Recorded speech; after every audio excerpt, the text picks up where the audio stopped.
சொல்லாதீங்க. வெளியே யாருக்காவது கேட்டுற போது.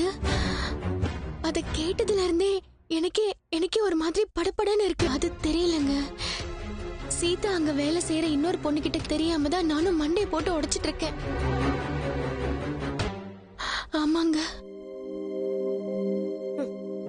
நில்லுங்க ஸ்ருதி, இருங்க. இதுக்கு தானே உங்ககிட்ட சொல்ல மாட்டேன்னு தடவை அவங்க ஹாஸ்பிடல் போனது வீட்டுல சொன்னப்பவே பெரிய பிரச்சனை ஆயிடுச்சு. கடைசியில இத பத்தி கேட்டுலாங்க. எங்க ஸ்ருதி, வேண்டாம். நீங்க தெரிஞ்சுக்க வேண்டாமா?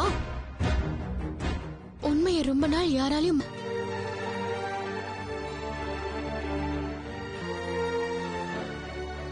சரி, ஓகே.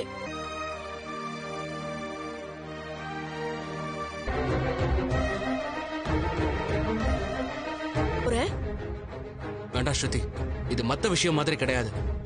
உனக்கு யாரு சொன்னா? அது விஷயம் எதுவும் தெரியாம சொல்லிருக்க மாட்டாங்க. ஓ, அப்ப நான் மட்டும் போய் சொல்வேனா? அப்ப முதல் தடவை ஆகாமியா சொல்லிருப்பாங்க. மனோஜும் இத பத்தி சொல்லவே இல்லை. யாராவது இருந்திருந்தா? லூசு மாதிரி பேசாத ஸ்ருதி. இந்த விஷயம் மீனாவும் இதே தான் சொன்னாங்க. யார்கிட்டயும் சொல்லாதன்னு சொன்னாங்க. விடாத.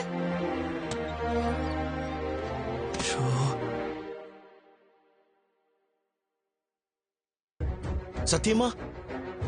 ஆமாண்டா. உண்மையாதான் சொல்றியா? அட ஆமா. இது வரைக்கும் இது கேள்விப்படாத ஒண்ணா இருக்குது. இப்ப புதுசா ஏதாவது சயின்ஸ் அப்படி வந்திருக்குதா என்ன? அதெல்லாம் இல்லடா.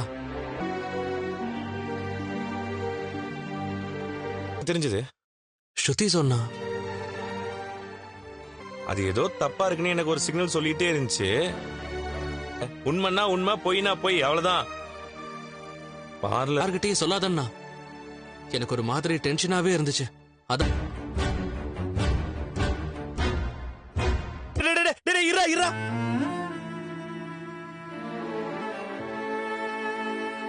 அப்பா,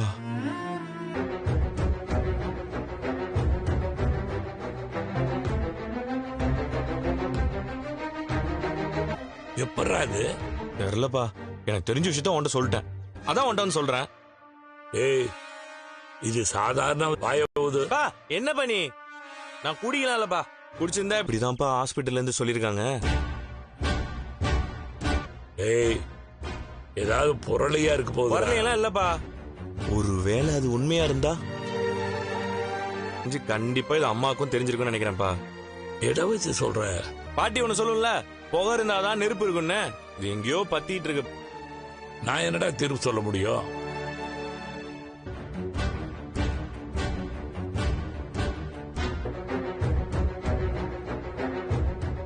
என்னங்க நீ? அது எப்படிங்க? அவளுக்கு கல்யாணம் ஆகி ஒரு வாட்டி கேக்குறீங்க? இல்ல, மனோஜோட பல விஷயத்த நீ மறைச்சிருக்க.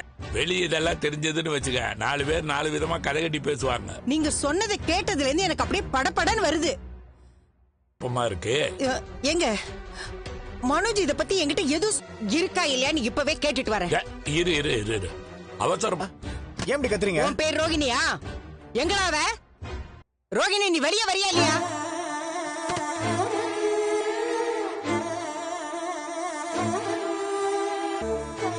ரோகிணி, என்ன நடந்துகிட்டு இருக்கு? ரோகிணி பார்த்தா தெரியல உங்களுக்கு? ஒத்துதுங்க. என்ன ஆண்டி?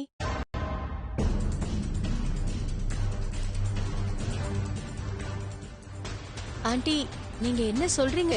சொல்லு ஆண்டி. நீங்க என்ன பேசுறீங்கன்னு தான் எனக்கு இப்ப புரியல. நீ முத தடவை எப்ப கருத்தரிச்ச?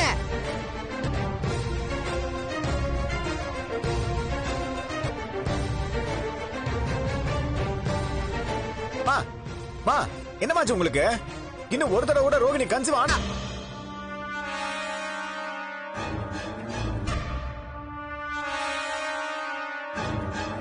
உன்னை தலை மேல தூக்கி வச்சு ஆடிக்கிட்டு இருக்க.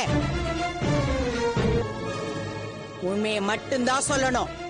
நீ இதுக்கு என்ன ஆண்டி எல்லாரும் முன்னாடியும் வச்சு இப்படி கேக்குறீங்க? கருத்தரிக்கிறதுக்கு செக்கப்க்கு வந்திருக்கேன்னு சொல்லிருக்காங்க. அது உண்மையா?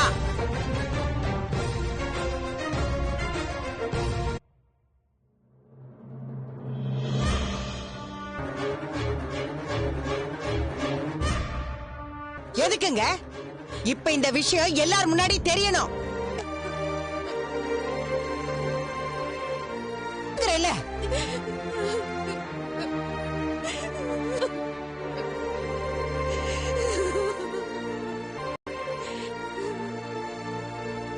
பா என்ன ரோகிணி நீ அழுதுகிட்டு இருக்க சொல்லு.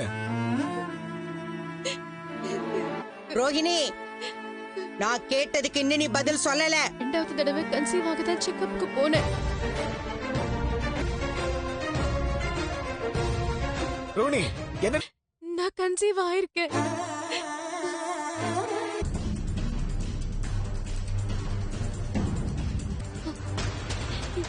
என்ன ஆண்டி இப்படி எல்லாம் கேக்குறீங்க? மனோஜோட குழந்தைதான் ஆண்டி. எப்ப ரோகிணி? கொஞ்ச மாசம்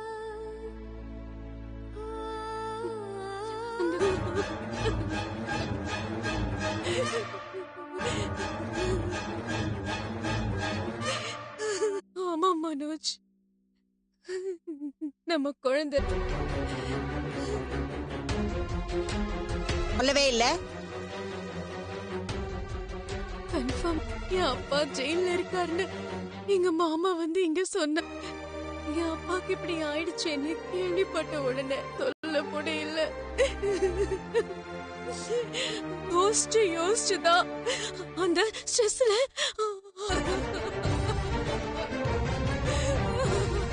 ஏதாவது ஒரு வகையில எனக்கு பிரச்சனை பண்ணிக்கிட்டே இருக்காங்க. இப்பதான் தேவையில்லாம வந்து மூக்க நுழைக்கிறா. என்னால அவங்க என்ன சொல்லுவாங்க?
Rampage!